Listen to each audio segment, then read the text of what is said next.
tens of millions of Americans are totally fine with a man who is driven almost purely by racism and sexism. Oh, shut up, you piece of shit. Hatred of everyone. This is what bothers me. him. I'm sorry, but this is what really bothers me. Gerald can't hear me. He's like, there are 10 million Americans are driven by someone who's entirely driven by racism. I'm like, that's not it. Again, my issues with Donald Trump are, I'm not against free, honest trade. I don't want to tax Ford if they put a plant in Mexico if they still employ Americans, okay? I don't want to punish people for being successful. I don't want a capital gains tax. I have legitimate grievances with Donald Trump. None of them are Donald Trump is racist. I do not believe that the majority of people today, let's do the math here real quick, okay? So you can tweet this out. Tweet me at S. Crowder. I'm going to get Anna Kasparian Real Talk now because let's do some math here. I've not heard anyone else talking about this.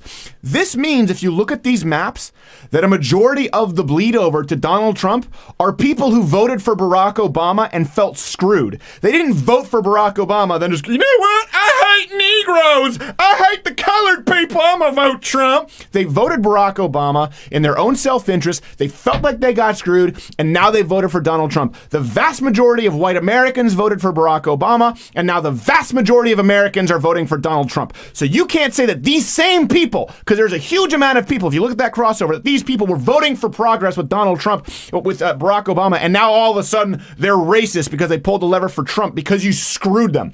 You screwed them with the taxes on small businesses. You screwed them with a healthcare mandate that they couldn't afford, then punished them to force them to buy healthcare insurance when they didn't want to, and then raise those premiums 25%. And the people who did vote for Obama, who were even more privileged, who didn't have to get put into the Obamacare program, so their premiums go up by 40-something%. You screwed the progressive Christians and Catholics who voted for Barack Obama, who you then mandated to pay for somebody else's abortion. You screwed them by putting Lena Dunham's sorry face or ass, I don't know which, when she's on the air and made her a wing of your party. The people who voted for Barack Obama, a significant amount of them, Donald Trump could not win without enough of those votes. And those people aren't racist. There are a lot of criticisms to have with Donald Trump. And Shank earlier going, well, when you call people racist? No, it's because of you. When you call someone racist, when you call them sexist, when you call them homophobic, when you call them transphobic because they don't want a tranny taking a dump next to their 6-year-old daughter in some Charlotte Chuck E. Cheese,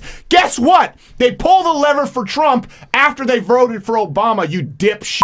So stop acting like the only possible motivating factor here that you could fathom is racism. I bet you're the kind of guy who walks into a bar and they don't like you. You know, what is it, because I'm a Turk? No, it's because you smell. You look like a greasy, slick water buffalo who's drowning amidst the throes of being swallowed by an anaconda, and you're a dick. It's not because you're brown, just like it's not because Donald Trump's racist. Gerald, what did you want to say?